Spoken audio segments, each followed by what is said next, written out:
إن الحمد لله نحمده ونستعينه ونستغفره ونعوذ بالله من شرور أنفسنا ومن سيئات أعمالنا من يهده الله فلا مضل له ومن يضلله فلا هادي له وأشهد أن لا إله إلا الله وحده لا شريك له وأشهد أن محمدا عبده ورسوله أما بعد فإن خير الحديث كتاب الله وخير الهدي هدي محمد صلى الله عليه وسلم وشر الأمور محدثاتها وكل محدثة بدعة وكل بدعة ضلالة وكل ضلالة في النار. أعوذ بالله السميع العليم من الشيطان الرجيم من همزه ونفخه ونفثه. بسم الله الرحمن الرحيم. رب اشرح لي صدري ويسر لي أمري واحلل عقدة من لساني يفقهوا قولي.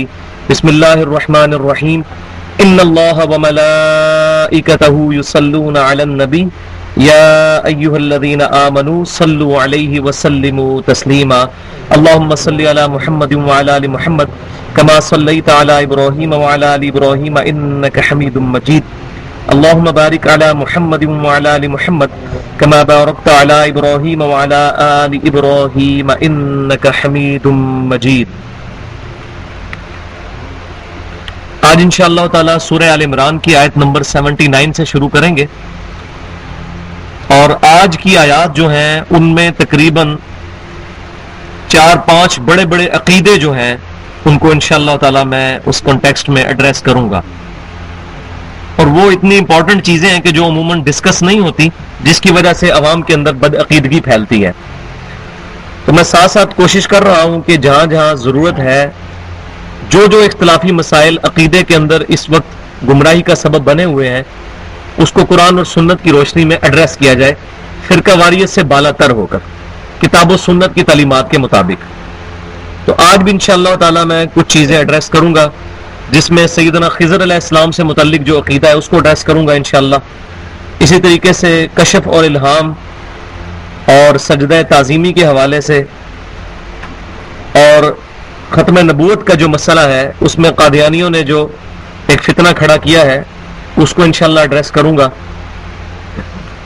اور اسی طریقے سے دین اسلام میں فرقہ واریت سے بچنے کی جو اہمیت ہے اور اسلام کو اپنے عقائد اور نظریات کی بنیاد بنانا، اس پر قرآن پاک کتنا سٹرکٹ ہے، اس کو انشاءاللہ ایڈریس کروں گا، اور کوشش کریں گے کہ آج یہ ہمارا پارہ نمبر 3 مکمل ہو جائے.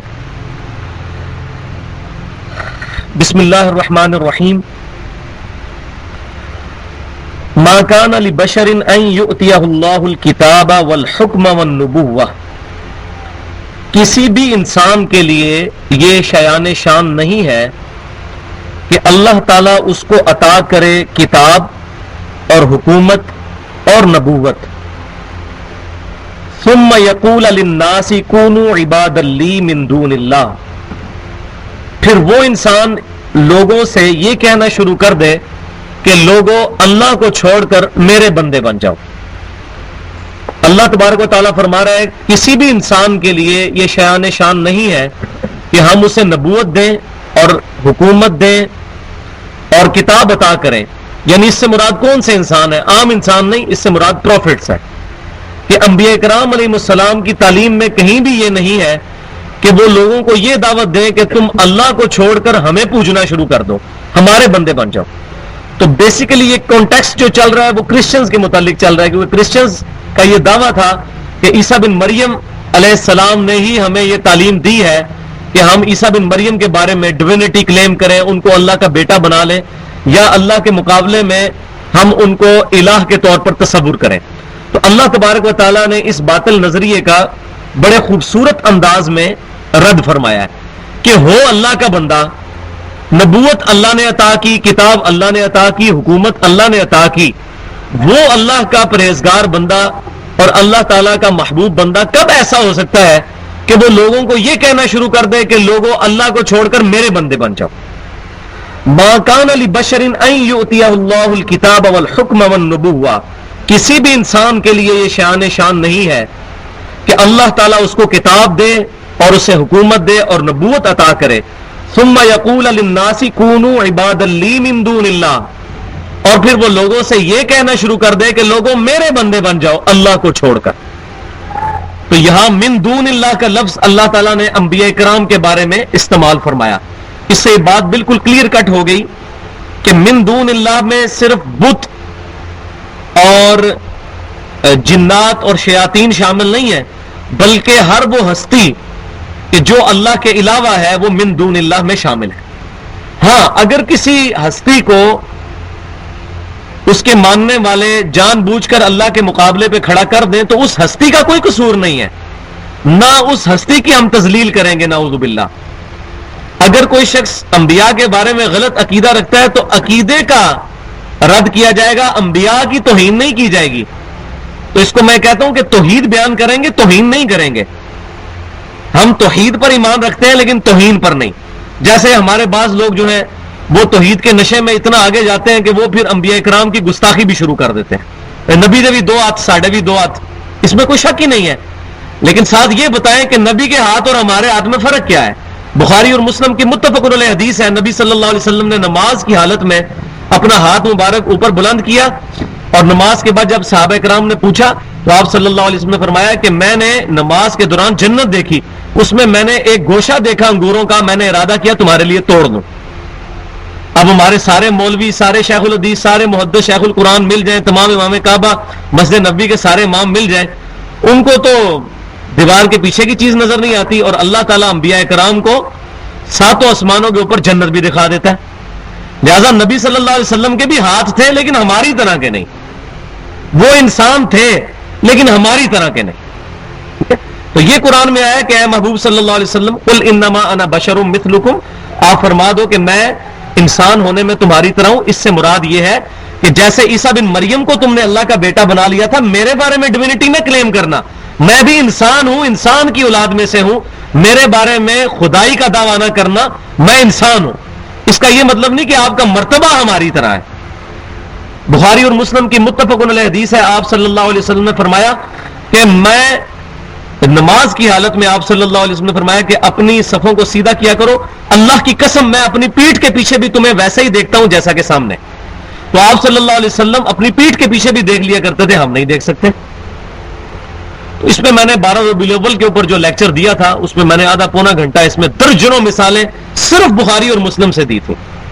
یہ بھی چیزیں بخاری اور مسلم میں لکھی ہوئی ہیں، ان کو بھی بیان کرنا چاہیے. لہذا توحید کی آڑ میں انبیاء کی توہین کرنا یہ بھی انسان کو بدبخت اور مردود کر دیتا ہے. اور اسی طریقے سے انبیاء کرام علیہ السلام یا اولیاء اللہ کی شان کو بیان کرتے ہوئے اتنا غلو کرنا کہ وہ اللہ تبارک و تعالیٰ کی توحید کے ساتھ متصادم ہو جائے، تو یہ بھی انسان کو تباہ و برباد کر دیتا ہے. تو ایگزیجریشن جو ہے یہ سب سے بڑی بیماری ہے، اس کو غلو کہا گیا ہے. غلو، ایگزیجریشن، کسی بھی چیز کو اس کو مرتبے سے ہٹا کر یا تو اونچے مقام پر کر دینا یا نیچے مقام پر. اور ان تمام بیماریوں کی بنیادی وجہ فرقہ پرستی ہے. صرف فرقے کی محبت انسان کو مجبور کرتی ہے کہ انسان ان باتوں کو ماننے سے بھی انکار کر دے کہ جو باتیں بخاری اور مسلم میں لکھی ہوئی ہیں، لیکن چونکہ یہ ہمارے مکاتب فکر کی انٹینشنز کے ساتھ کہیں ٹکراتی ہیں تو ہم اس کو بیان ہی نہیں کرتے. ایسا نہیں ہونا چاہیے. یہ بدبختی ہے، یہ اسلام کے ساتھ ظلم کرنے والی بات ہے اور اللہ تبارک و تعالیٰ کی بارگاہ میں خود مجرم بننے والی بات ہے. تو اللہ تعالیٰ نے یہاں من دون اللہ انبیاء کرام کو فرمایا، اور فرمایا کہ یہ انبیاء کی شان ہی نہیں ہے کہ وہ لوگوں کو کہیں کہ تم میرے بندے بن جاؤ. ولیکن، لیکن میں نے بتایا تھا لیکن کا لفظ عربی میں بھی اور اردو میں بھی لیکن، بٹ کونوا ربانیین، بلکہ وہ یہ کہا کرتے تھے انبیاء کرام کہ تم اللہ والے بن جاؤ، ربانی ہو جاؤ. کونوا ربانیین، تم اللہ والے بن جاؤ، اپنی نسبت اپنے رب کے ساتھ جوڑو. بما کنتم تعلمون الکتاب وبما کنتم تدرسون، اس لیے کہ تم دوسروں کو تعلیم دیتے رہتے ہو کتاب اللہ کی، اور اس وجہ سے کہ تم اس کو پڑھتے ہو. کتاب اللہ کی تعلیم دینے والا اور پڑھنے والے کا کنسپٹ یہی ہوگا کہ وہ لوگوں کو اللہ کی طرف بلائے، بجائے یہ کہ کسی شخصیت کے بارے میں یہ کلیم کر دیا جائے کہ اس شخص کو پوجنا شروع کر دیا جائے. الحمدللہ اس وقت 1.25 ارب کے قریب مسلمان ہیں، لیکن دنیا میں کسی بھی مکتبہ فکر کے کسی بھی مسلمان کا خواہ وہ اپنے آپ کو بریلوی کہتا ہو، دیوبندی کہتا ہو، اہل حدیث کہتا ہو، شیعہ کہتا ہو، یا ایون جو غیر مسلم قادیانی جو اپنے آپ کو مسلمان کہتے ہیں، ان میں سے بھی کسی کا بھی یہ عقیدہ نہیں ہے کہ نبی صلی اللہ علیہ وسلم اللہ ہے یا اللہ کے بیٹے ہیں، کسی کا بھی عقیدہ نہیں۔ تو الحمدللہ یہ امت توحید ہے، اس میں توحید کوٹ کوٹ کر بھری ہوئی ہے اس امت کے اندر۔ ہاں توحید فی صفات میں کہیں کمزوریاں آئیں، وہ الگ سے میں ایڈریس کرتا رہتا ہوں، لیکن جہاں تک توحید فی ذات کا تعلق ہے وہاں الحمدللہ یہ امت آج تک تاحال محفوظ ہے۔ کونوا ربانیین، اس آیت سے یہ بھی پتا چلا کہ اللہ تبارک و تعالیٰ فرمایا ربانیین ہو جاؤ، اللہ والے ہو جاؤ، یہ ایک صفاتی نام ہے۔ اگر کوئی شخص اپنے آپ کو ربانی کہتا ہے لیکن اس کی بنیاد کے اوپر کوئی فرقہ نہیں کھڑا کیا جا سکتا کہ یہ ربانیوں کا فرقہ ہے۔ اور دیکھیں قرآن میں لکھا ہوا ہے کونوا ربانیین، جس طرح ہمارے بعض بھائیوں نے جماعت المسلمین کے نام کے اوپر ایک پورا فرقہ بنا دیا ہے، اور وہ کہتے ہیں جو اس جماعت میں آئے گا وہ مسلمان ہے، اس جماعت سے جو بھی ہٹ گیا وہ سارے کافر ہیں۔ تو ان کی انٹینشن بڑی اچھی تھی جماعت المسلمین کی کہ مسلمان کہلانا چاہیے، یہاں تک تو ہم متفق ہیں۔ ہم بھی لوگوں کو یہی کہتے ہیں کہ ہمیں اپنے آپ کو بریلوی، دیوبندی، اہل حدیث، شیعہ کی تفریق سے بالا تر ہو کر کتاب و سنت اجماع کو حجت مانتے ہوئے قرآن و سنت کی تعلیمات پر عمل کرنا چاہیے، چاہے جائے کہ ہم اپنے آپ کو فرقوں میں بانٹ لیں۔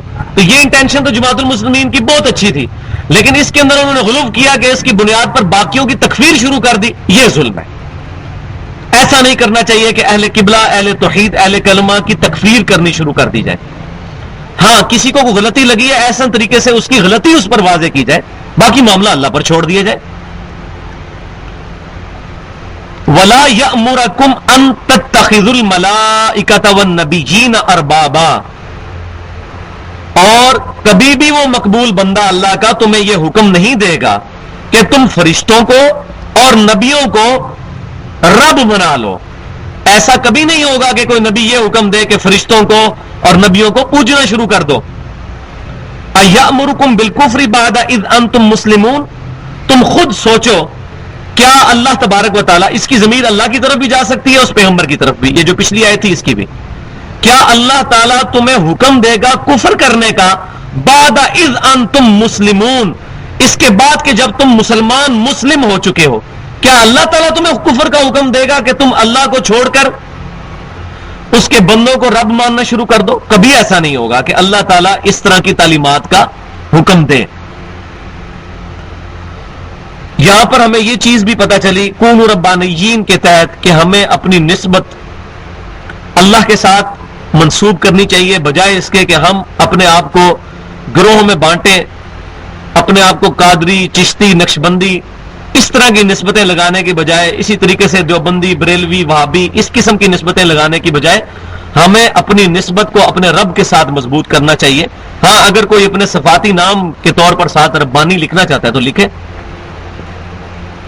تو یہ ان نسبتوں سے بچ کر ہمیں اللہ تبارک و تعالی کے ساتھ اپنی نسبت کو جوڑنا چاہیے اس کے محبوب صلی اللہ علیہ وسلم کی تعلیمات کے مطابق۔ یہاں یہ بات بھی یاد رکھیں کہ یہ جو آیت آئی کہ اللہ تعالیٰ کیا تمہیں اس بات کا حکم دے گا کہ تم مسلمان ہونے کے بعد کافر ہو جاؤ، یہ آیت کا پورشن اس چیز کا ثبوت ہے کہ سجدہ تعظیمی کفر نہیں ہے۔ سجدہ تعظیمی کفر نہیں ہے۔ کیوں؟ کہ آدم علیہ السلام کو فرشتوں نے سجدہ کیا تھا۔ اگر سجدہ تعظیمی کفر ہوتا تو اللہ تبارک و تعالیٰ کبھی بھی کفر کا حکم نہ دیتا۔ اس وقت سجدہ تعظیمی جائز تھا، اس امت میں حرام ہے، کفر نہیں ہے۔ تو یہ ذرا فرق رکھیں۔ ہاں سجدہ عبادت ہمیشہ ہی کفر تھا۔ آدم علیہ السلام کو جو فرشتوں نے سجدہ کیا وہ سجدہ عبادت نہیں تھا، سجدہ تعظیمی تھا۔ یوسف علیہ السلام کو ان کے ماں باپ اور بھائیوں نے سجدہ کیا، قرآن میں آتا ہے، وہ سجدہ تعظیمی تھا۔ اگر سجدہ عبادت ہوتا تو یہ قرآن پاک کی وائلیشن ہے۔ اللہ تبارک و تعالیٰ فرماتا ہے ہم کبھی بھی نہیں کہیں گے تم کفر کرو۔ لہٰذا یہ جو بعض لوگ توحید میں غلو کرتے ہوئے یہ عقیدہ پروپیگیٹ کر رہے ہیں کہ سجدہ تعظیمی بھی کفر ہے، تو یہ عقیدہ قرآن کے متصادم ہے۔ اَیَأْمُرُکُم بِالْکُفْرِ بَعْدَ اِذْ أَنْتُم مُسْلِمُونَ، اللہ تعالیٰ مسلمان ہونے کے بعد کبھی بھی تمہیں کفر کا حکم نہیں دے گا۔ تو فرشتوں نے جو آدم علیہ السلام کو سجدہ کیا وہ کفر نہیں تھا. کفر ہمیشہ ہی کفر رہا ہے, شرک ہمیشہ ہی شرک رہا ہے. لہذا اس امت کے اندر توحید کو کامل کرتے ہوئے اللہ تعالیٰ نے سجدہ تعظیمی جو کہ انبیاء کو کرنا جائز تھا پہلی امتوں میں, اس کو بھی حرام کر دیا. ہماری امت کے اندر, امت محمدیہ صلی اللہ علیہ وسلم میں سجدہ تعظیمی بھی حرام ہے, کفر نہیں حرام ہے.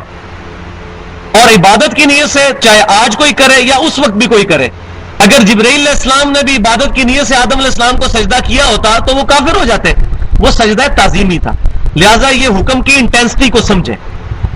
تو بعض اوقات فرقہ واریت کی آڑ میں انسان ایسی چیزیں بھی کر جاتا ہے کہ جو حکم شریعت میں موجود نہیں ہوتا اس کو خود ایگزیجریٹ کر دیتا ہے. اس کا نقصان کیا ہوتا ہے کہ جو مخالفین جن کو آپ نے بات سمجھانی ہے وہ پھر پکڑ لیتے ہیں, پھر ایسا پکڑتے ہیں مناظروں میں بٹھا کے بھی ذلیل کرتے ہیں, اور آگے سے بڑے بڑے مناظرین کا منہ بھی بند ہو جاتا ہے کیونکہ وہ اپنا سٹانس ہی غلط رکھ لیتے ہیں. تو اگر سٹانس بیلنسڈ ہوگا, یہ پینڈولم کی دو ایکسٹریمز نہ ہو بلکہ درمیان میں ہو, جو حق بات ہے اس کو مانا جائے, تو کبھی بھی ایسا نہیں ہو سکتا کہ حق کو کبھی بھی باطل سے شکست ہو. حق کو ہمیشہ باطل سے اسی وقت شکست ہوتی ہے جب حق کے اندر بھی ملاوٹ شامل ہو جائے. تو اس سے یہ بات پتہ چلی کہ سجدہ تعظیمی حرام ہے, کفر نہیں.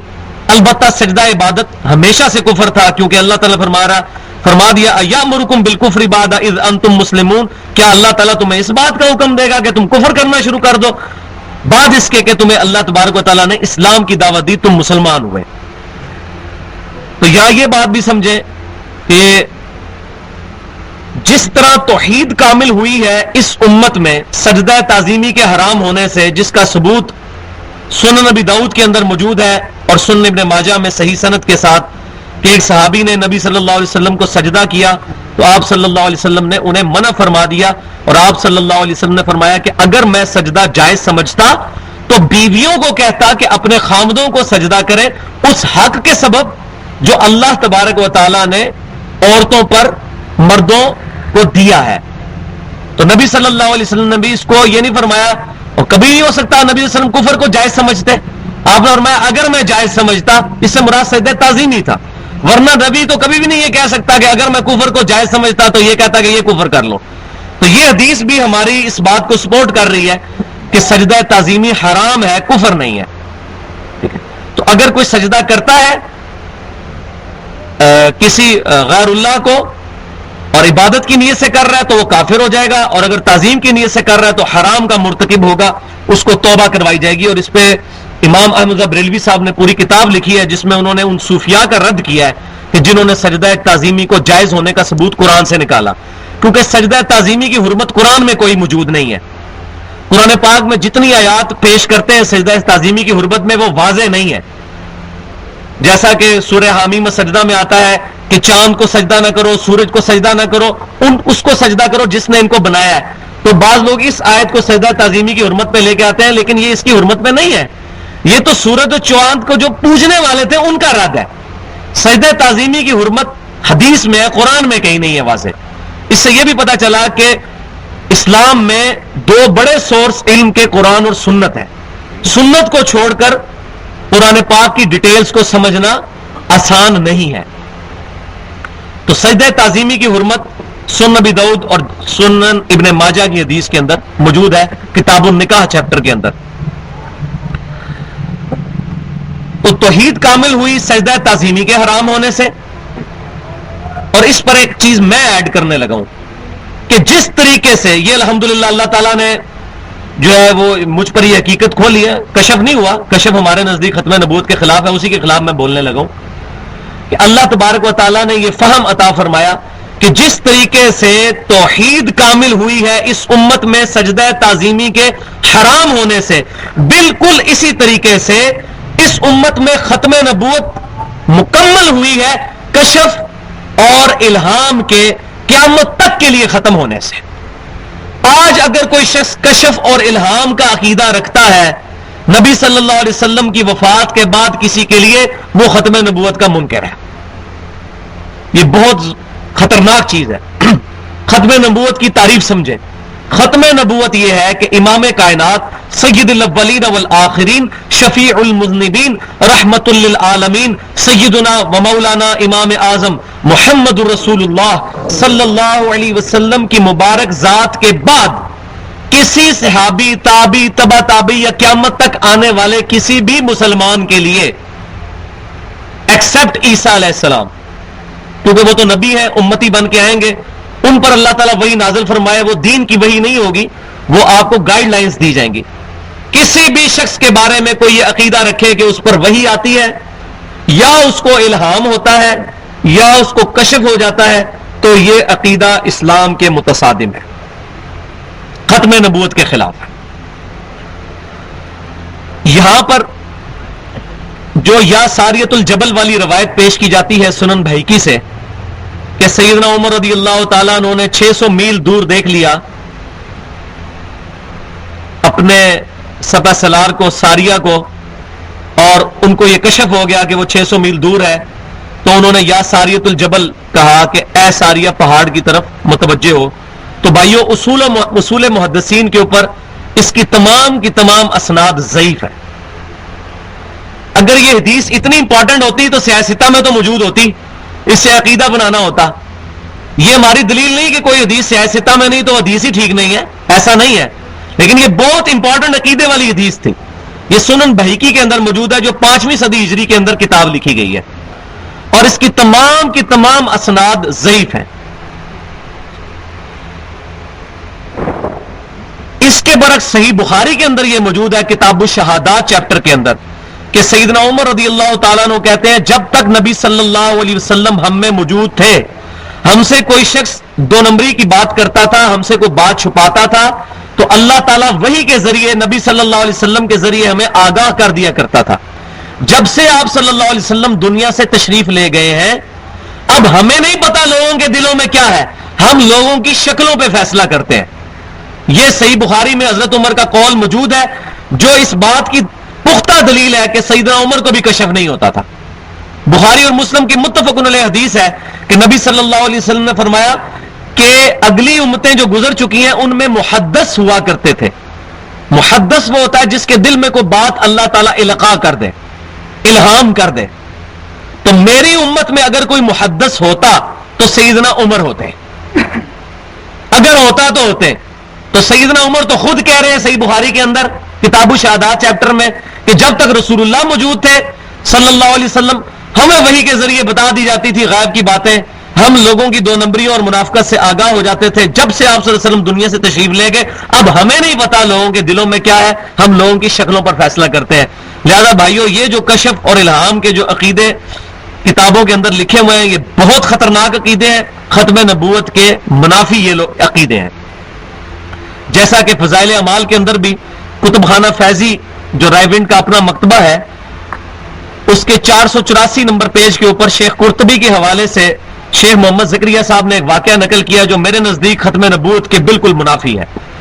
وہ یہ کہتے ہیں شیخ قرطبی کے پاس ایک نوجوان آیا جس کو جنت اور دوزخ کا کشف ہو جایا کرتا تھا۔ حضور صلی اللہ علیہ وسلم کی وفات کے 650 سال کے بعد کی یہ بات ہے، شیخ قرطبی گزرے ہیں۔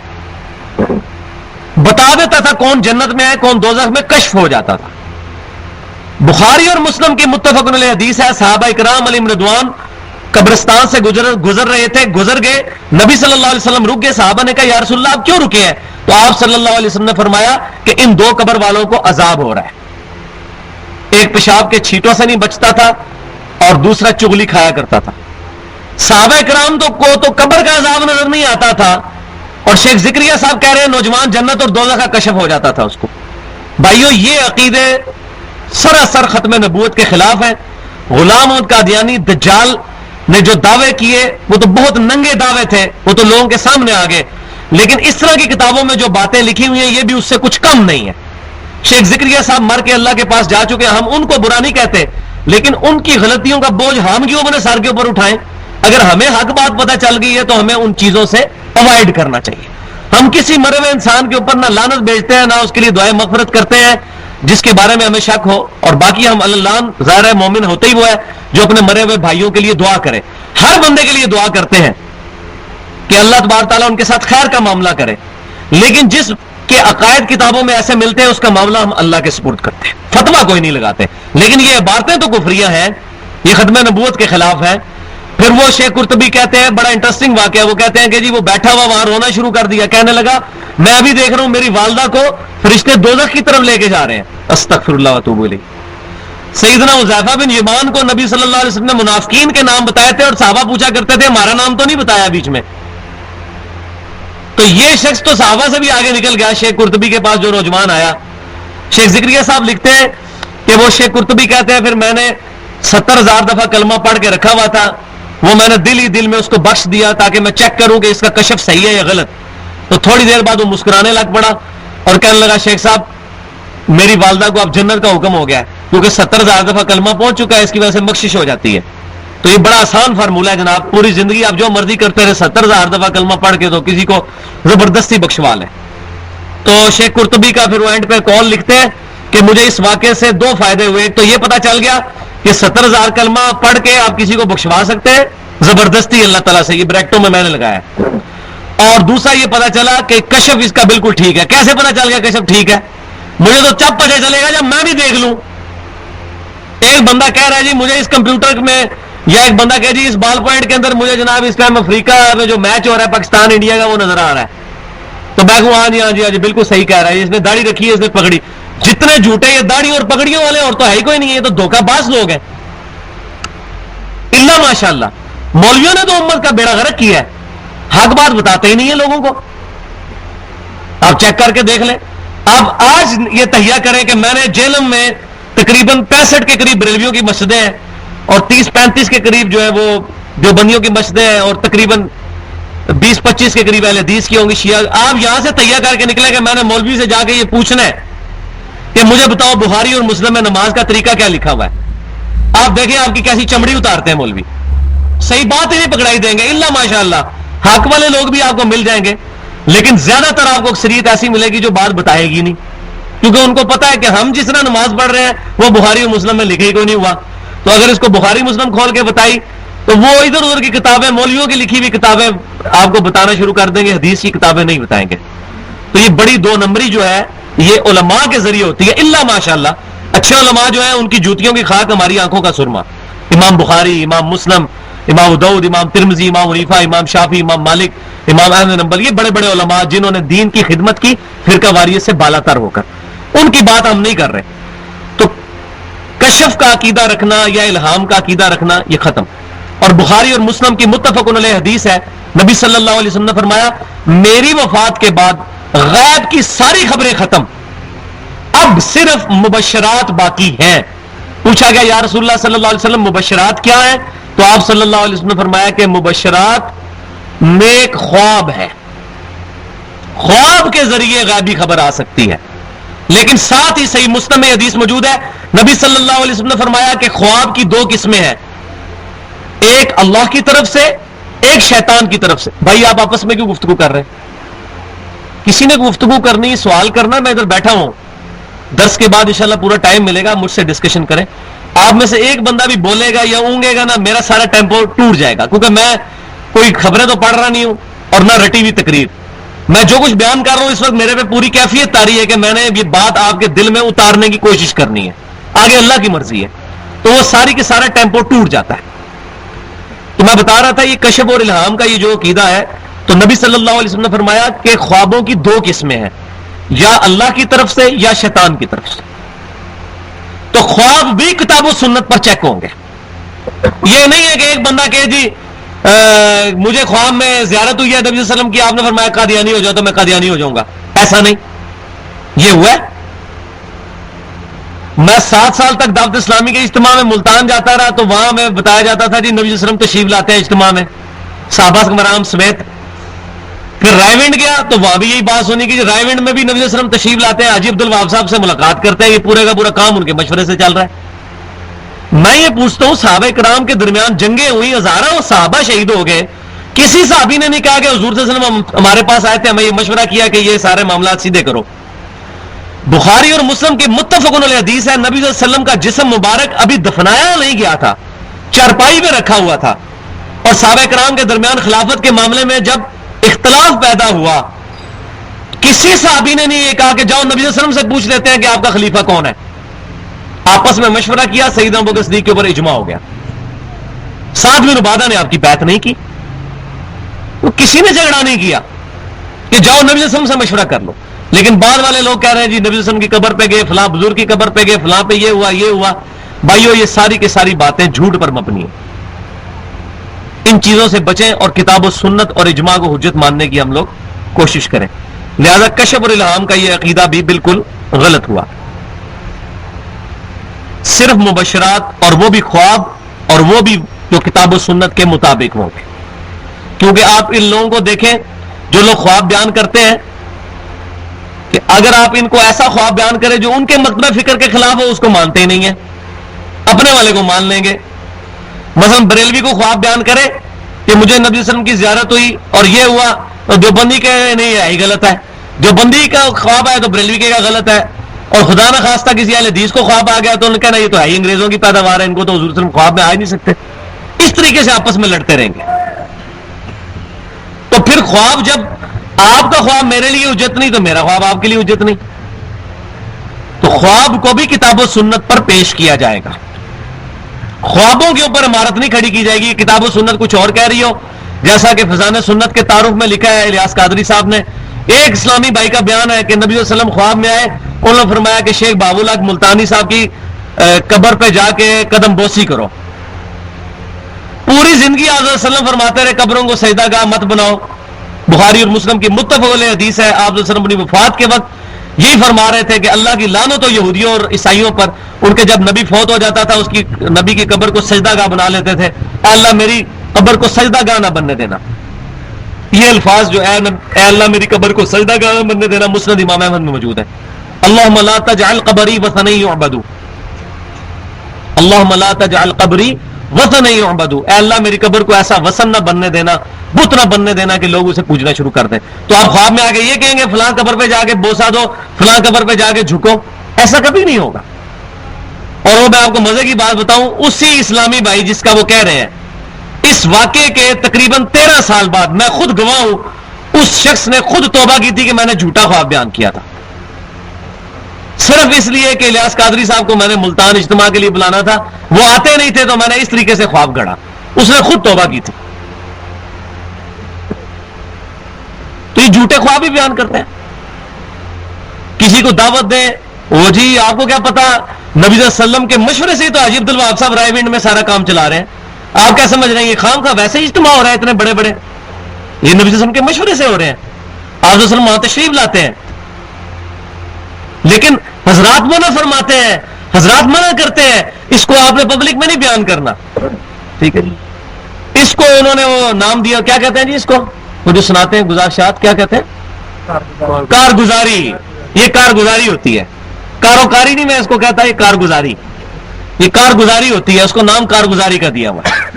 یہ خود مطلب ہم تو حصہ رہے ہیں نا ان جماعتوں کے, ہمیں تو پتہ ہے, ہم نے تو خود یہ چیزیں ہوتی دیکھی ہیں. یہ سب کا سب بھائیو فراڈ ہے, صرف پبلک کو گھیرنے کے لیے کچھ چیزیں. حالانکہ اس طرح کی چیزیں فضان سنت چھپی ہوئی ہے, تو جناب اس کے شروع میں خواب لکھا ہوا ہے کہ نبی صلی اللہ علیہ وسلم نے فضان سنت اٹھائی ہوئی ہے. اور فضائل اعمال اب جو چھپ رہی اس میں سے نکال دیے. پچھلے جو تبلیغی نصاب چھپتا تھا نا, اس میں اس طرح کا خواب فضائل اعمال کے بارے میں بھی لکھا ہوا تھا. انڈیا سے اب بھی جو چھپ رہی ہے, پاکستان میں بھی تبلیغی نصاب جو چھپ رہا ہے نا, جس میں فضائل اعمال, فضائل درود, فضائل حج سارا کٹھا ہے, اس میں لکھا ہوا ہے نبی صلی اللہ علیہ وسلم کو بڑی پسند ہے یہ کتاب. اور بھائیو نبی صلی اللہ علیہ وسلم کو جو کتاب پسند ہے وہ ایک ہی ہے, وہ یہ ہے قرآن, جو آپ اپنی امت کے حوالے کر کے گئے ہیں. وَأُوحِيَ إِلَيَّ هَذَا الْقُرْآنُ لِأُنذِرَكُم بِهِ وَمَن بَلَغَ. اے محبوب صلی اللہ علیہ وسلم آپ فرماؤ مجھے قرآن اللہ نے اس لیے وحی کیا تاکہ اس قرآن کے ذریعے میں تمہیں بھی خبردار کر دوں, جس تک قرآن پہنچ جائے وہ اس قرآن کے ذریعے تبلیغ کرے اور اسی کی طرف لوگوں کو بلائے, لوگوں کو اس کتاب کی طرف بلائے.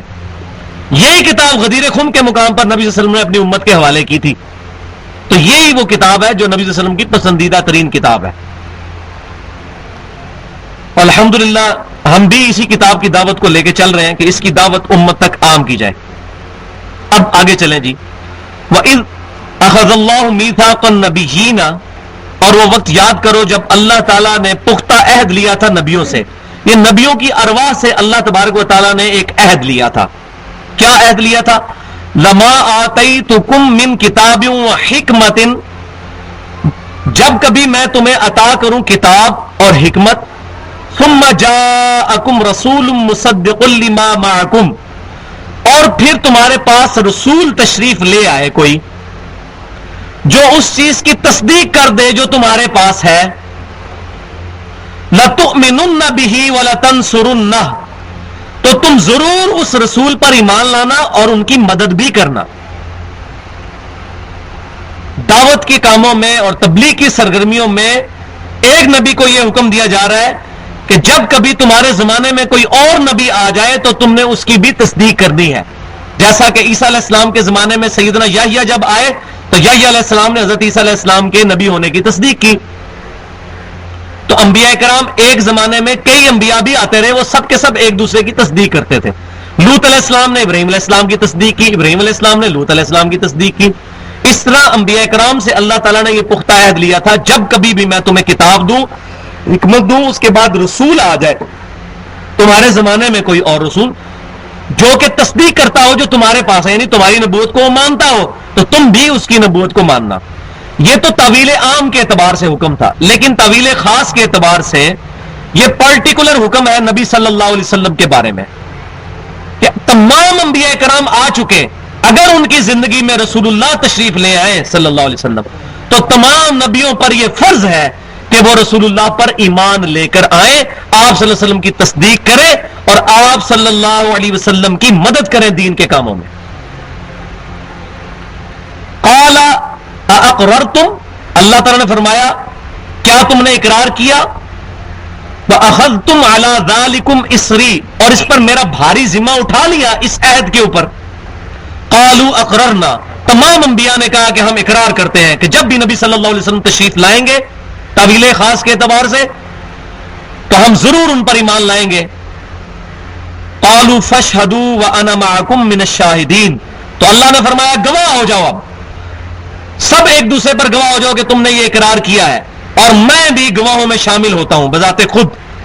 فَمَن تَوَلَّىٰ بَعْدَ ذَلِكَ، اب جو کوئی بھی اس بات سے پھر گیا کہ رسول اللہ کی نبوت کی تصدیق نہ کی، فَأُولَٰئِكَ هُمُ الْفَاسِقُونَ، تو یہی لوگ اصل میں فاسق ہوں گے۔ انبیاء کرام کے بارے میں یہ بات کی جا رہی بفرض محال، اگر انبیاء کرام کو یہ تھریٹ دی جا رہی ہے کہ اگر تم نے رسول اللہ صلی اللہ علیہ وسلم کو اپنا امام نہ مانا اور ان کی تصدیق نہ کی تو تم فاسق ہو جاؤ گے، تو اب مجھے بتائیں اب ہم رسول اللہ کو چھوڑ کر صلی اللہ علیہ وسلم امتیوں کے ساتھ نسبتیں لگاتے پھریں،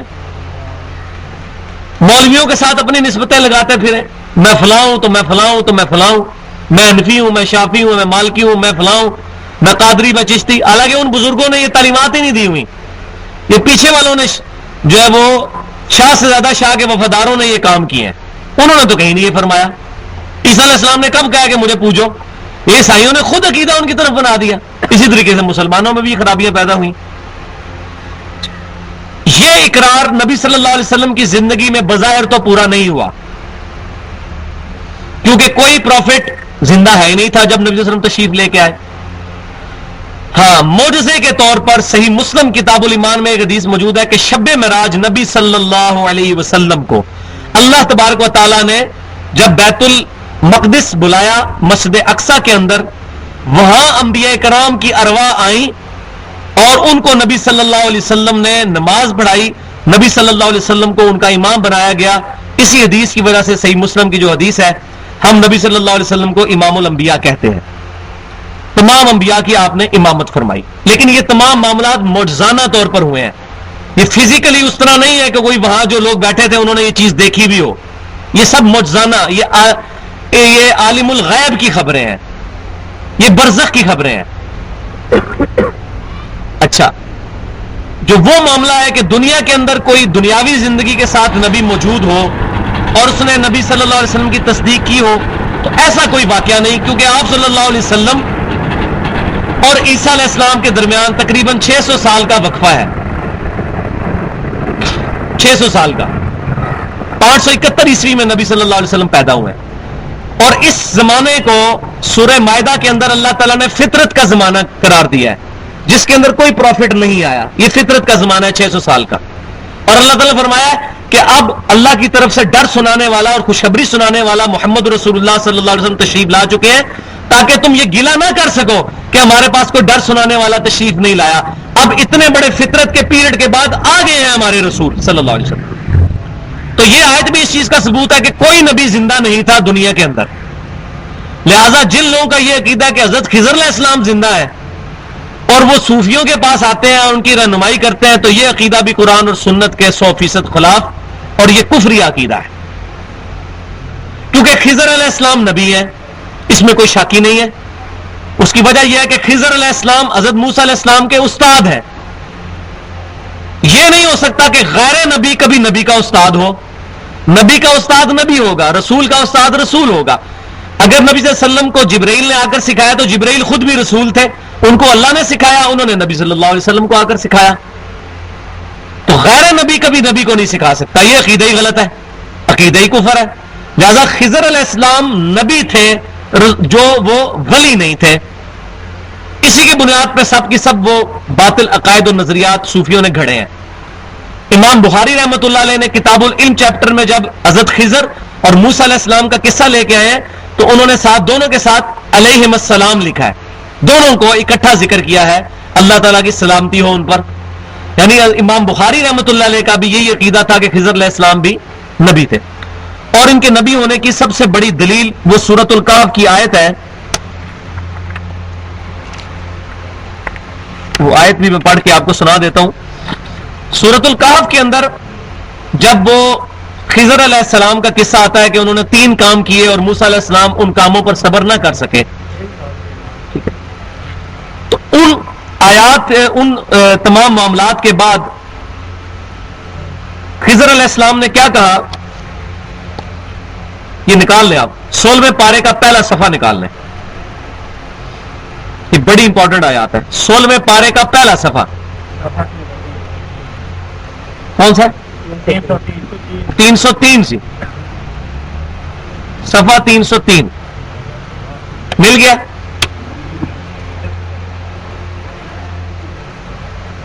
آیت نمبر ہے 82۔ وَأَمَّا الْجِدَارُ فَكَانَ لِغُلَامَيْنِ يَتِيمَيْنِ فِي الْمَدِينَةِ، مل گیا؟ اسی میں آگے آ رہا ہے فَأَرَادَ رَبُّكَ، پہلی اس آیت کو پڑھ لیتے ہیں۔ باقی رہی دیوار تو اس کی حقیقت یہ ہے کہ وہ شہر کے 2 یتیم بچوں کی تھی، اس کے نیچے ان کا خزانہ دفن تھا، وَكَانَ أَبُوهُمَا صَالِحًا، ان کا باپ نیک آدمی تھا، اسی کا بینیفٹ اولاد کو ملا۔ فَأَرَادَ رَبُّكَ، تو تیرے رب نے اس چیز کا ارادہ کیا۔ حضرت خضر علیہ السلام نے اپنے ارادے کو رب کی طرف منسوب کیا کہ یہ رب کا فیصلہ تھا۔ اچھا، کیا ارادہ کیا؟ أَن يَبْلُغَ أَشُدَّهُمَا وَيَسْتَخْرِجَا كَنْزَهُمَا، کہ جب وہ دونوں اپنی جوانی کو پہنچے تو وہ اپنا خزانہ وہاں سے نکال لیں۔ رحمتم من ربک، ان کے رب کی طرف سے خاص رحمت۔ وما فعلتہ عن امری، اور جو کچھ میں نے کیا میں نے اپنی مرضی سے نہیں کیا۔ خضر علیہ السلام کہہ رہے ہیں میں نے اپنی مرضی سے نہیں کیا۔ ذالک تأویل ما لم تستطع علیہ صبرا، اے موسیٰ علیہ السلام یہ ان باتوں کی تعویل ہے جس پر آپ صبر نہیں کر سکے۔ اس میں ایک واقعہ یہ تھا کہ انہوں نے بچے کو قتل بھی کیا تھا۔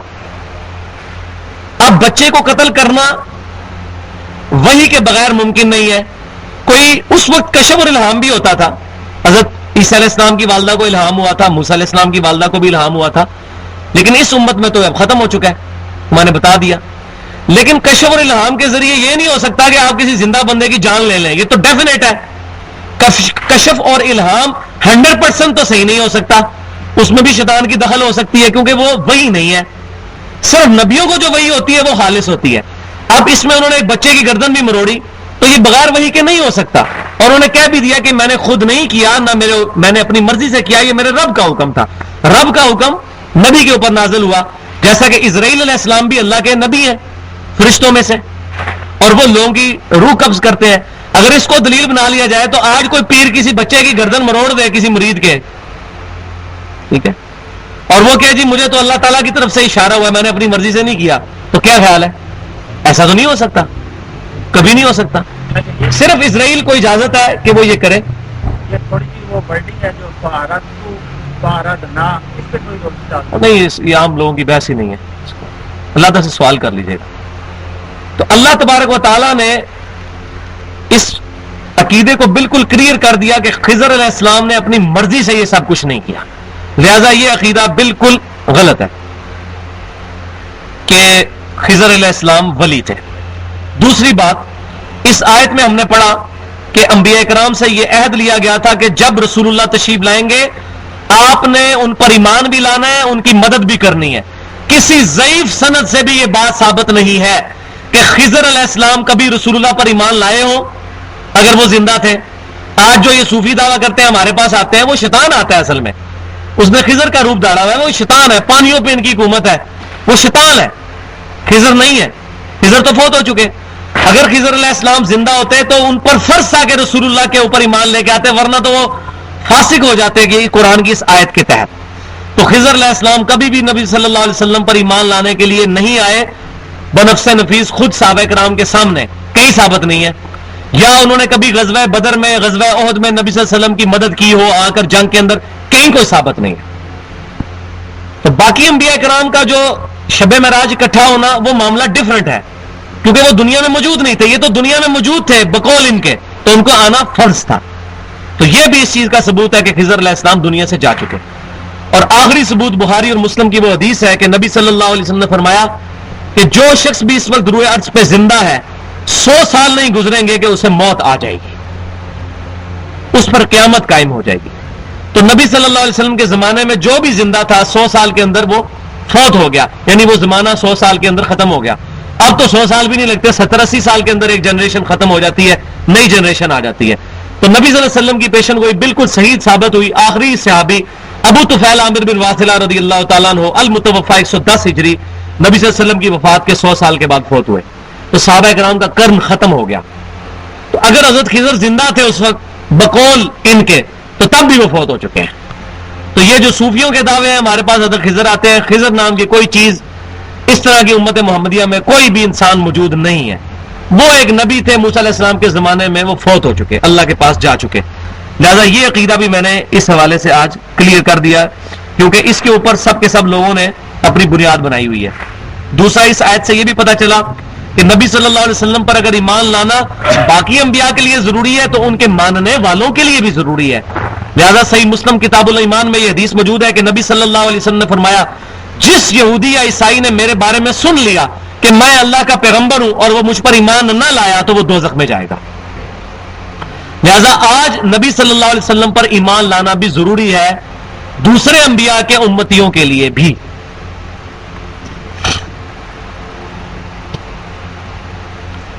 اور اس میں ایک اور عقیدہ بھی کلیئر ہوا، وہ یہ کہ تمام انبیاء سے اللہ نے یہ عہد لیا تھا کہ تمہارے زمانے میں کوئی نبی آئے تو اس پر ایمان لانا، اور تمام انبیاء اپنے آنے والے انبیاء کے آنے کی بشارت دیتے رہے۔ جیسا کہ میں نے کئی دفعہ بتایا ہے کہ آج بھی گوسپل آف جان کے اندر یوحنا کی انجیل جو ہے اس کے اندر موجود ہے چیپٹر نمبر 14، جس میں عیسیٰ علیہ السلام اپنے حواریوں سے کہتے ہیں کہ میں نے تم سے بہت کچھ کہنا ہے مگر ابھی تم اس کے متحمل نہیں ہو، جب وہ آئیں گے دنیا میں تو وہ تمہیں سب کچھ سکھائیں گے، میرا جانا تمہارے لیے رحمت ہے، میں جاؤں گا تو وہ ہستی دنیا میں تشریف لائیں گی، وہ دنیا میں میرا نام روشن کریں گی، وہ اپنی خواہش نفس سے کچھ نہیں کہیں گے، وہ وہی کہیں گے جو اللہ تعالیٰ ان کو وہی فرمائے گا۔ یہ پریڈکشن آج بھی انجیل میں نبی صلی اللہ علیہ وسلم کے بارے میں موجود ہے۔ اسی طریقے سے کتاب الاستثناء چیپٹر ڈیوٹرانومی جو تورات اولڈ ٹیسٹمنٹ میں موجود ہے، اس کے چیپٹر نمبر 18 کی آیت نمبر 18 ہے کہ موسیٰ علیہ السلام کہتے ہیں کہ اللہ تبارک و تعالیٰ نے فرمایا موسیٰ علیہ السلام کے بارے میں کہ اے موسیٰ علیہ السلام، میں تیرے بھائیوں یعنی بنی اسماعیل میں سے تیری مانند ایک رسول برپا کروں گا، اس کے منہ میں اپنا کلام ڈالوں گا، وہ اپنے خواہش نفس سے کچھ نہیں کہیں گے، وہ وہی کہیں گے جو میں ان کو وہی کروں گا۔ یہ پریڈکشن بھی نبی صلی اللہ علیہ وسلم کے بارے میں موجود ہے۔ تو تمام انبیاء اپنے آنے والے انبیاء کی بشارت دیتے آئے۔ اگر غلام احمد قادیانی دجال بھی نبی ہوتا تو کسی تو دنیا کی حدیث کے اندر یہ موجود ہوتا کہ نبی صلی اللہ علیہ وسلم نے فرمایا ہوتا کہ میرے بعد غلام احمد قادیانی آئے گا، اس کو نبی مان لینا، کہیں نہیں ہے، اور اس پر ضرور ایمان لے کر آنا۔ یہ بھی اس بات کا ثبوت ہے کہ نبی صلی اللہ علیہ وسلم کے بعد کوئی نبی نہیں آئے گا۔ بخاری اور مسلم کی متفق علیہ حدیث ہے کہ نبی صلی اللہ علیہ وسلم نے فرمایا قیامت اس وقت تک قائم نہیں ہوگی جب تک 30 جھوٹے دجال نہ پیدا ہوں جو یہ دعویٰ نہ کرنے لگ پڑے کہ میں اللہ کا نبی ہوں۔ ہر بندہ یہ دعویٰ کرے گا، اور ابو داؤد میں حدیث موجود ہے، اس میں آگے الفاظ ہے کہ نبی صلی اللہ علیہ وسلم فرمایا انا خاتم النبیین، میں خاتم النبیین ہوں، لا نبی بعدی، میرے بعد کوئی نبی نہیں۔ اور بخاری اور مسلم کی متفق علیہ حدیث ہے کہ نبی صلی اللہ علیہ وسلم نے فرمایا کہ میری مثال اور باقی انبیاء کی مثال ایک عمارت کی سی ہے جو بڑی خوبصورت ہو، لیکن اس میں ایک اینٹ لگنے کی جگہ ابھی باقی ہو، جو بھی شخص وہاں سے گزرے اس عمارت کی خوبصورتی کی تعریف کرے، لیکن ساتھ یہ کہے کہ اگر یہ ایک اینٹ لگ جائے تو یہ عمارت پرفیکٹ ہو جائے، وہ ایک اینٹ میں ہوں، نبی صلی اللہ علیہ وسلم نے فرمایا۔ تو جب جگہ ہی ایک اینٹ کی ہے تو غلام احمد قادیانی کہاں سے آ گیا؟ تو یہ تمام کی تمام چیزیں ان آیات سے کلیئر ہوتی ہیں۔ افغیر دین اللہ یبغون، کیا اللہ کے سوا کوئی اور دین اڈاپٹ کر لیا جائے، یہ تلاش کرتے ہیں۔ وَلَهُ أَسْلَمَ مَن فِي السَّمَاوَاتِ وَالْأَرْضِ، جبکہ زمین و آسمان کی ساری مخلوقات ہی اللہ کے لیے سر تسلیم خم کرتی ہیں، ساری مخلوقات ہی مسلم اور مسلمان ہیں۔ جب ساری مخلوقات اللہ کے لیے سر تسلیم خم کرتی ہیں تو اس اسلام کو ساری مخلوقات مانتی ہیں، تو اس اسلام کو چھوڑ کر کوئی اور دین اڈاپٹ کیا جائے۔ اور اسلام کیا ہے؟ ٹو سبمٹ یور ول، اپنی رضا اپنے رب کے حوالے کرنا، طوعاً او کرہن، خوشی سے یا بغیر خوشی کے تمام مخلوقات اللہ کے سامنے سر تسلیم خم کرتے ہیں۔ وَإِلَيْهِ يُرْجَعُونَ، اور سب کے سب اس کی طرف لوٹائے جائیں گے۔ اب مسلمانوں کا عقیدہ بتایا جا رہا ہے جیسا کہ آیا تھا سورہ بقرہ میں۔ قل، اے محبوب صلی اللہ علیہ وسلم اب آپ اعلان فرمائیں ان یہودیوں سے عیسائیوں سے کہہ دیجئے، آمنا باللہ، ہم ایمان لاتے ہیں اللہ پر، وما انزل علینا، اور جو ہم پر نازل ہوا، وما انزل علی ابراہیم و اسماعیل و اسحاق و یعقوب والاسباط، اور جو کچھ نازل ہوا ابراہیم علیہ السلام، اسماعیل علیہ السلام، اسحاق علیہ السلام، یعقوب علیہ السلام اور ان کی اولاد پر، 70,000 کے قریب انبیاء یعقوب علیہ السلام کی اولاد میں، تمام پر ہم ایمان لاتے ہیں۔ وما اوتی موسیٰ و عیسیٰ، اور بالخصوص حضرت یعقوب کی اولاد میں سے 2 پیغمبر عیسیٰ علیہ السلام اور موسیٰ علیہ السلام، والنبیون من ربہم، اور جتنے بھی نبی ہیں ہمارے رب کی طرف سے، سب پر ہم ایمان لاتے ہیں۔ لا نفرق بین احد منہم، ہم ان پر ایمان لانے میں کوئی فرق نہیں کرتے۔ یہ نہیں یہودی کہتے تھے عیسیٰ علیہ السلام ولد الزنا ہے، دجال ہے، ہم موسیٰ کو مانیں گے عیسیٰ کو نہیں مانیں گے، نعوذ باللہ۔ ہم تمام انبیاء کو مانتے ہیں، کسی میں فرق نہیں کرتے ایمان لانے میں۔ مرتبے کا فرق تو ہے، وہ میں نے 3 پارے کے شروع میں ایڈریس کیا تھا، تلک الرسول فضلنا بعضهم علی بعض، ڈیٹیل سے میں نے آدھا گھنٹہ اس پہ گفتگو کی تھی۔ انبیاء میں تفضیل ہے، ایک نبی دوسرے سے فضیلت پہ ہو سکتا ہے، تفریق نہیں ہے۔ وَنَحْنُ لَهُ مُسْلِمُونَ، اور ہم اسی کے لیے سر تسلیم خم کرتے ہیں۔ اب وہ مشہور آیت آ گئی ہے جو ہم نے اپنے منش پہ بھی لگائی ہوئی ہے، وَمَن يَبْتَغِي غَيْرَ الْإِسْلَامِ دِينًا، جو کوئی بھی اسلام کے علاوہ کسی دین کا طلبگار ہوا، فَلَن يُقْبَلَ مِنْهُ، ہم اس سے اس کا دین قبول نہیں کریں گے، وَهُوَ فِي الْآخِرَةِ مِنَ الْخَاسِرِينَ، اور ایسا شخص قیامت والے دن خسارہ پانے والوں میں ہو جائے گا۔ بھائیو، یہ آیت اس چیز کا واضح ثبوت ہے کہ اللہ کے حضور ایکسیپٹیبل دین صرف اسلام ہے۔ قرآن پاک بند کر دیجئے، میں اب اسی آیت پہ گفتگو کروں گا جو 5-7 منٹ رہ گئے ہیں۔ Islam is the only acceptable religion in the sight of Allah. ان الدین عند اللہ الاسلام، اللہ کے حضور قابل قبول دین صرف اسلام ہے۔ یہ آیت گزر چکی ہے پہلے سورہ ال عمران میں 19 نمبر آیت۔ اسلام کے علاوہ کوئی اور دین کوئی شخص لے کر آئے گا قیامت والے دن، اللہ تعالیٰ فرما رہا ہے ایسا شخص خسارہ پا جائے گا، ہم اس سے اس کا دین قبول نہیں کریں گے، والعیاذ باللہ تعالی۔ بخاری اور مسلم کی متفق علیہ حدیث ہے کہ قبر میں 3 سوال ہوں گے بڑے بڑے۔ پہلا سوال ہوگا من ربک، تیرا رب کون ہے؟ دوسرا سوال ہوگا ما دینک، تیرا دین کیا ہے؟ اور تیسرا سوال نبی صلی اللہ علیہ وسلم کے بارے میں ہوگا۔ جامعہ ترمذی میں ہے من نبیو کا، بخاری اور مسلم میں ہے ما کنت تقول فی حق ھذا الرجل، اس مرد کے بارے میں تو دنیا میں کیا کہا کرتا تھا۔ اور مسند امام احمد میں اس کی ڈیٹیل بھی موجود ہے، الذی بعث فیکم، اس مرد کے بارے میں جس کو اللہ نے تم میں مبعوث کیا تھا نبی بنا کے، تم اس کے بارے میں کیا عقیدہ رکھتے تھے؟ تو مومن ہوگا وہ کہے گا ربی اللہ، میرا رب اللہ ہے، دین الاسلام، میرا دین اسلام ہے، اور ہوا محمد رسول اللہ صلی اللہ علیہ وسلم، وہ محمد اللہ کے رسول ہیں جو ہم میں مبعوث کیے گئے۔ تو یہ 3 سوالوں میں دوسرا سوال ہے تمہارا دین کیا ہے. یہ نہیں پوچھا جائے گا تمہارا فرقہ اور مسلک کیا ہے، جس کی آج کل لوگوں کو ٹینشن پڑی ہوئی ہے. نہیں جی، مسلک کا نام ہونا چاہیے. تو قرآن میں اور حدیث میں اگر یہ چیز ہوتی تو قبر میں بھی سوال ہوتا کہ مسلک کیا ہے آپ کا، بریلوی ہو، دیوبندی ہو، اہل حدیث ہو، کیا ہو بتاؤ. کوئی نہیں ہے. اسلام انشاءاللہ تعالی قبر میں بھی وہی اپنے آپ کو کہے گا میرا دین اسلام ہے، جس نے دنیا میں بھی اس کو دل و جان سے مانا اور فرقہ واریت سے علیحدگی اختیار کی. وَاعْتَصِمُوا بِحَبْلِ اللَّهِ جَمِيعًا وَلَا تَفَرَّقُوا، اللہ کی رسی قرآن کو مضبوطی سے تھام لو، آپس میں فرقہ واریت میں مت بٹو. ان الذین فرقوا دینہم وکانوا شیعا، بے شک جن لوگوں نے دین میں فرقے بنائے اپنے آپ کو گروہوں میں بانٹ دیا، لست منہم فی شیء، اے نبی صلی اللہ علیہ وسلم ان کا تو آپ سے کوئی تعلق ہی نہیں ہے. انما امرہم الی اللہ، ان کا معاملہ اللہ کے سپرد. ثم ینبئہم بما کانوا یفعلون، پھر اللہ تعالیٰ ان کو بتا دے گا جو دنیا میں اپنے کرتوت وہ کیا کرتے تھے. یہ تینوں آیات ہمارے منہج کے اوپر لکھی ہیں، درس کے بعد آپ لے لیجئے گا، یہ بار بھی ہم نے لکھ کے لگائی ہوئی ہیں.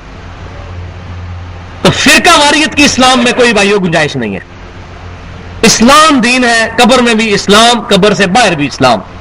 اسی کے اوپر ہم مسلمان، ہم مسلم اور ہمارا دین اسلام، بس اس سے آگے کوئی تفریق نہ کی جائے اور فرقہ واریت سے اپنے آپ کو آزاد کروایا جائے. اب دیکھیں جب یہ 3 سوالوں کے جواب مومن دے لے گا تو ابو داؤد کے اندر الفاظ موجود ہیں، مسند امام احمد میں اور سنن ابی داؤد میں، کہ فرشتے پوچھیں گے کہ تمہیں کس نے بتایا تھا ان سوالوں کے جواب.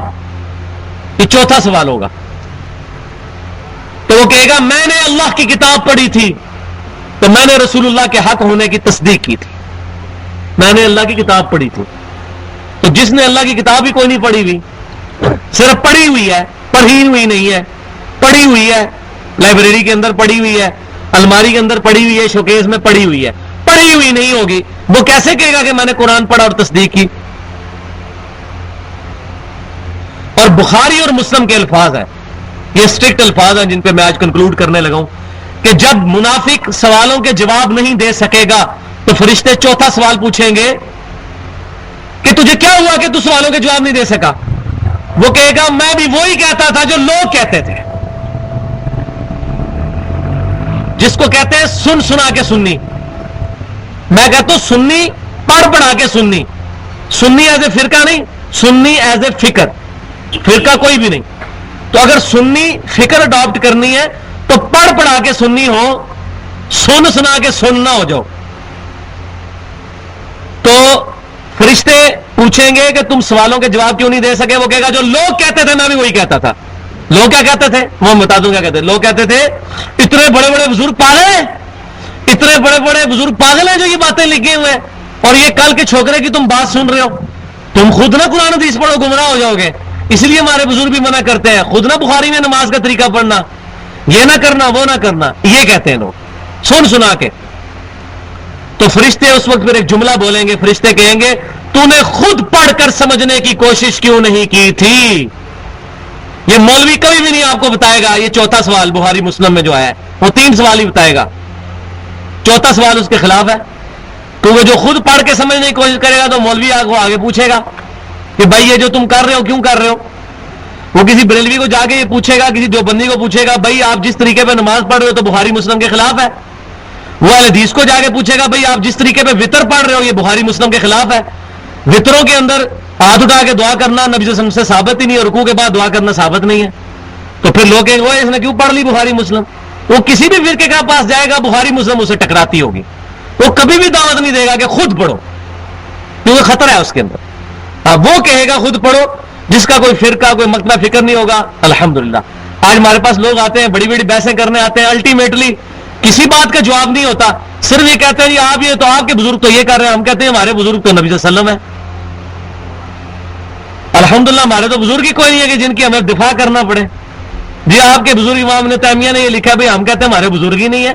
ہمارے بزرگ تو نبی صلی اللہ علیہ وسلم اور پہلے 300 سال کے مسلمان ہیں. امام ابن تیمیہ نے کوئی بات غلط لکھی تو اپنے اعمال کا خود جواب دے. احمد بریلوی صاحب نے کوئی بات غلط لکھی اپنے اعمال کا خود جواب دے.